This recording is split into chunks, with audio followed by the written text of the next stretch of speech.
So we're going to transition from hearing from Chris to hearing from these guys. And I don't want to make it seem like I'm putting them on a pedestal over and beyond Chris, because they're both human. They're all three human, and all of them matter to me, but they made some decisions that Chris didn't make. And so we're going to start this conversation with these guys. All right, good morning. Good morning. How y'all doing? Y'all all right? Y'all happy to be out of class? I feel it. I feel it. So I am Ashley Beverly. I am a volunteer with Stop the Violence Indianapolis, and I have had the pleasure to graduate from Alabama A&M University in Huntsville, Alabama. And for the past 8 years, I have been in various school districts in and outside of the classroom. And so today, I have the pleasure of interviewing these two phenomenal Hoosier basketball players, but more importantly, these two men who have made great decisions that have landed them on a national platform in leadership roles by virtue of their position in life on and off the court. And I think that's super important for everyone to understand that what you do as an athlete, whatever that field may be for you, you are making decisions and people are looking up to you, just like Chris just said and stated. Therefore, they have a huge responsibility, just like everybody else, to live a life of morals and good character. And so our goal from this interview with Trayce and with Race is to basically give you guys inspiration as high school student athletes, because you're a student first, high school student athletes, to think about the decisions that you're going to make now, the decisions that you can make in the future, on and off the court. As an educator, I thank y'all for being here, for partnering with Hoosiers for Good, with Stop the Violence Indianapolis. It means a lot to me as an educator, because our scholars, our student athletes, they need this. They deserve it, honestly. And y'all do as well. So let's start off with y'all just sharing your name, your hometown, what position you play, and what you're studying at IU. My name is Trayce Thompson. I'm from right outside Minneapolis, Minnesota. I'm a power forward on the team. Started probably in every game for the last 2 years. So then I'm studying. I was studying. It was liberal studies, so it was health and sociology. I just graduated last school year. All right, shout out to the graduation. Love that for you. I'm Trayce Jackson Davis from Greenwood, Indiana. I'm also a forward. I've started every game my last 3 years at IU. I'm studying sports management. Hopefully graduate here in the fall or spring. So nice. All right, fellas. So we got to break the ice a little bit. I'm too social to be super serious. So it's game day. It's a big game. What artist or what song are you listening to get you in the zone for that game? I'm going with Lil Baby, and I'm gonna say I'm listening to Ready probably before every game. All right. What I started listening to, especially in like the Big Ten tournament when I started playing really well, I started listening to a lot of Lil Uzi Vert. So that me too. So. Okay. All right. So you both clearly were in high school at some point. What led you to, one, decide that you wanted to take the game of ball more seriously, and then to even pursue it at Indiana University? For me, basketball wasn't always something that I was good at. When I was in 8th grade, I wasn't on our A team. I was on our B team. Then I hit a growth spurt my freshman year of high school. Grew about 6-7 inches. I was about 6'6", so I went from my B team to starting on my high school varsity team. And so I was still raw. I was a little kid playing against a bunch of grown men in the conference where BD plays. But I started taking it seriously probably my junior year. But the thing with me is my grades. I never took my grades seriously. And so that was big for me. And I almost flunked out of school. Not flunked out of school, but flunked out of being able to go to college. And so it's not only that it happens to everyone. And even myself, I had to work really hard my senior year while everyone else was taking classes, like BS classes, and just doing what they needed to do. I was in 2 hours before school started at 5 o'clock in the morning, grinding on my grades. So you always got to take everything seriously because it can happen to any of us. So. Yeah, I'm saying the same thing about them grades, because I almost flunked out of school too. I had to go to like almost an alternative school inside my school to get my grades up, my GPA up, so that I could even come here. And I still was like borderline getting it. When I got here, I had to have an academic sponsor, all that. So like, y'all are still young, bro. Like, school is tough, bro. You gotta do it. I mean, it's life. Just gotta make it Just happen. do it. But anyway, the really what made me pursue basketball was just the love for the game. It's fun. I was always pretty good at it. I was always a little bit taller. I didn't have a growth spurt like Trayce. I always kind of just was taller than everybody. And then my coach again, he just was on me playing. So like, I was always taller, but he never just stuck me in the post, so I was able to play. So I mean, like that really like made me fall in love with the game. I was able to just go out there and play without even thinking about it. And then again, like just to pursue it, like it's not for everybody. Like you gonna have to make sacrifices if you want to do it. Like not everybody here is gonna be able to do it, but if you want to do it, you can do it, and you're gonna have to really sacrifice to get to this level. So, Thank you guys for being vulnerable and sharing with us that like school wasn't always easy. And I think at times, especially being an educator, I have been in that position where I feel like, okay, you've gotten the instruction, here it is. And so knowing that you could have flunked out, knowing that Trayce, like you weren't as a natural born basketball player as Race, what at that point in time like motivated y'all and gave y'all that push to actually want to do well in school and to see yourself first as a scholar before an athlete? I think for me, the biggest thing for me was I didn't want to fail, obviously, because not only would it make myself look bad, it would also make my family look bad. So I had all these offers from colleges, but I couldn't get into any of the schools. So what's the point of being a good basketball player? You can't be a good basketball player and not a good student, because those two go hand in hand. It's a student athlete, so student always comes first with that. Want to add anything or no? I mean, it's about the same thing. I mean, student athlete, you just gotta like something. It's not. It's gonna be hard. It's gonna be days you're like, man, I don't want to do this assignment. I don't want to do this, but you just gotta just do it, bro. Trust me, it'll pay off. Just be over prepared, bro. Like even if it's like, oh, I'm getting to school easy. Like that's better than like sitting there and be like, dang, I can't get in because if I would have did this, only if I would have did that. Like don't leave with no regret. Like leave with no regrets, bro. Put it all out there. Put it all out there. I feel it. So there obviously are newbies that come on the team. What advice would you all give your new teammates as they come onto the team, especially when we talk about like prioritizing the social life, being a student, being a ball player, because that's not easy and it has a lot of challenges and demands. So what advice do you give new teammates as they come onto the team of balancing being this student athlete? I'm gonna say one of the first things that I would say to a newcomer on our team is that it goes fast. Like it goes so fast. I've been here.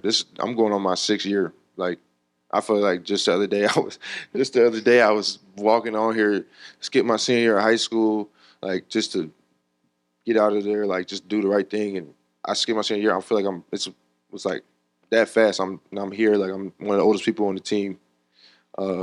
But I would say the advice I would give them for real is that it goes so fast and like just put the work in. Like it's gonna pay off. Like my freshman year, I was almost like I'm here. Like I thought I was big time. I thought I was there. Like I ain't got to work that hard. But no, like everybody's working. You got to really put the time in, put the hours in to make your game better. Just get better every day. So I'd say leave with no regrets and then it goes fast. Yeah, and just to add on to what Ray said, obviously all those points are great, but what I give some advice that's off the court, not on the court, is people are out to get you. They see you as an athlete, whether it be women, whether it be other people, people with guns doing the wrong things. You always got to surround yourself with the right people. And so what we like to do is like we use the buddy system when we go out when we're with like at places and make sure that you're always with a teammate because you don't want to get caught up doing the wrong thing with the wrong people. So Your teammates are going to hold you accountable, right? Because y'all are trying to achieve something. The end goal is to make it to championship, to have one of the best seasons that you can have. And so if you're holding one another accountable, then you're going to get there, right?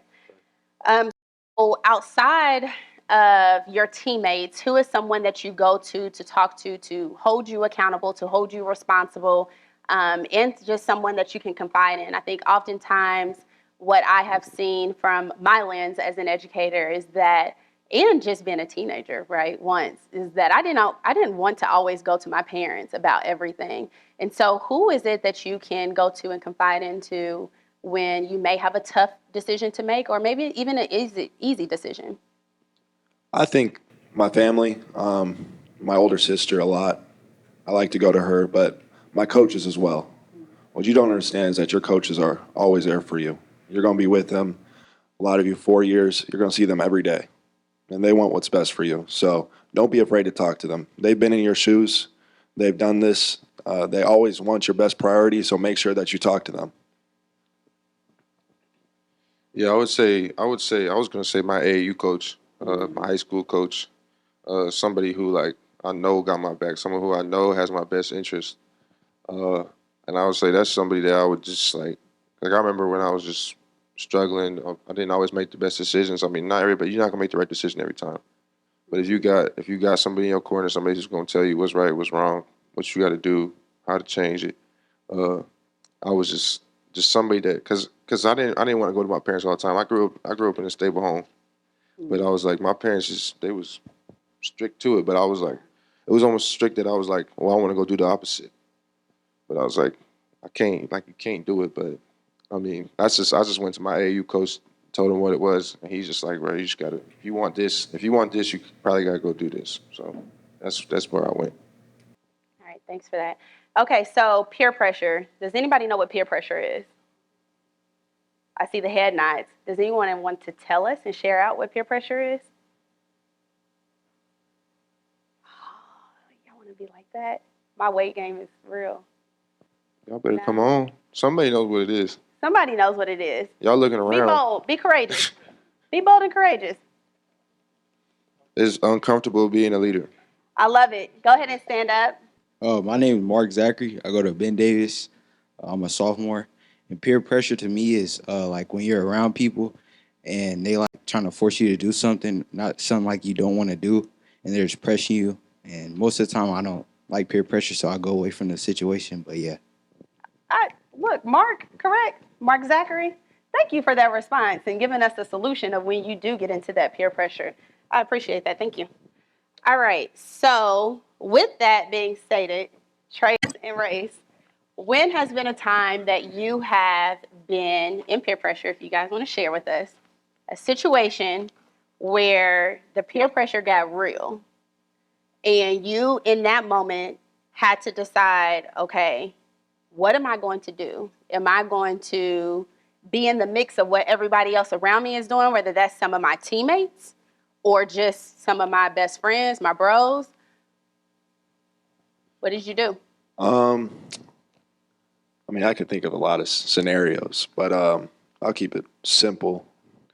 At a party with a few of my teammates, and I walk into the basement, and I see people doing lines of coke. So you're just looking at that like, this is for my freshman year, first time I'm on campus. I'm looking like, what's this? What's going on down here?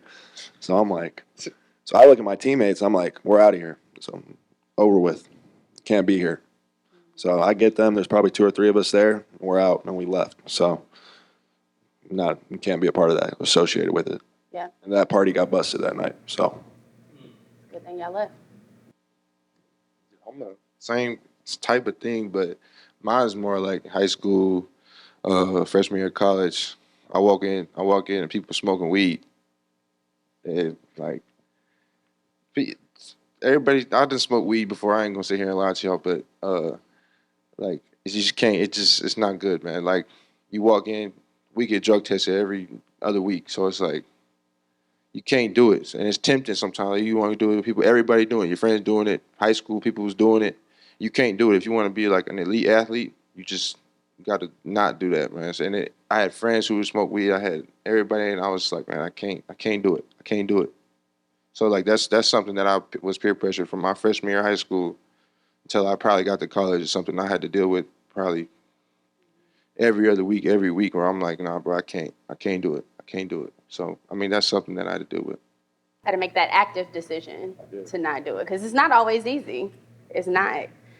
All right, so we're going to go ahead and transition from some of these initial questions to gun violence and why you all decided to partner with Stop the Violence of Indianapolis, and talk a little bit more about the gun violence and how you two, as basketball players, as athletes, as student athletes, can use your powerful voices to stand up against this and to make prevention and awareness more talked about and more acceptable in our communities and for the city of Indianapolis. So how can you, as student athletes, use your powerful voices to decrease gun violence in the city?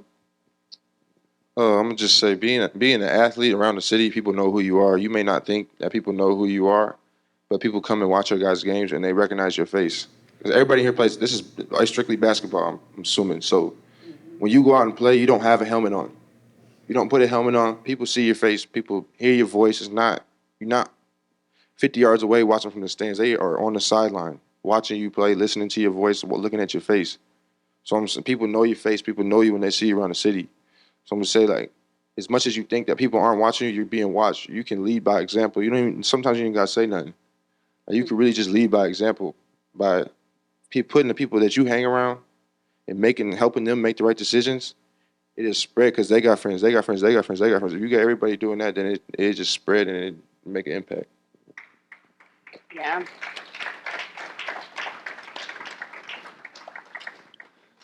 Yeah, so being from here, 15 minutes south of Indianapolis, I just thought it was just being able to use my voice, my platform, and just everything. Something's got to change. And just seeing how the crime rate, murder rate has gone up in the city, just in Marion County in general, is just crazy.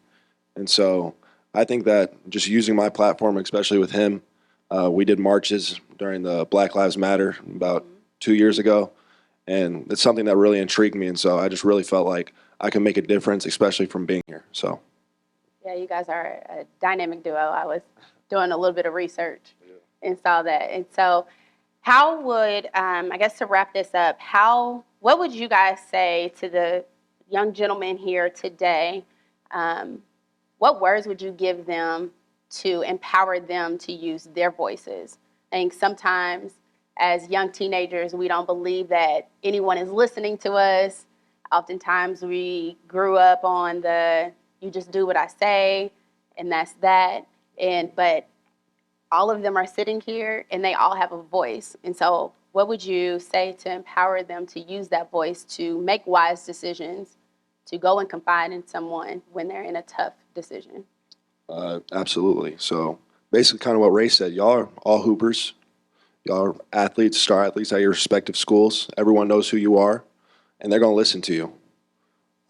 You'd be surprised how many people will listen to you, whether you like it or not.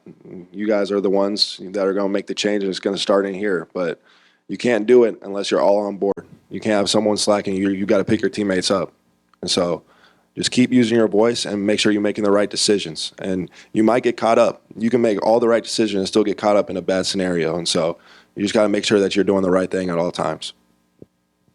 What I'm gonna say is, one thing I've really learned since I've been y'all age, that I've always been like a lead by example type of person, and leading by example works.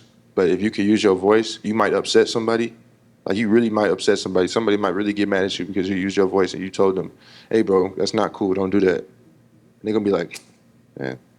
No, like, you can make a difference, like, for real, because, like, using your voice is something, like, not everybody can do. And like I said, it's super uncomfortable at times. But if you can do that, that's going to benefit you in the long run, and then it's going to also benefit the people that you can impact. So, I mean, I would say just use your voice, man. It's not easy. Being a leader is uncomfortable, and I'm going to say that over and over and over. It's something I'm still working on to this day. I'm a leader on the team, and they still tell me that I don't talk enough every day.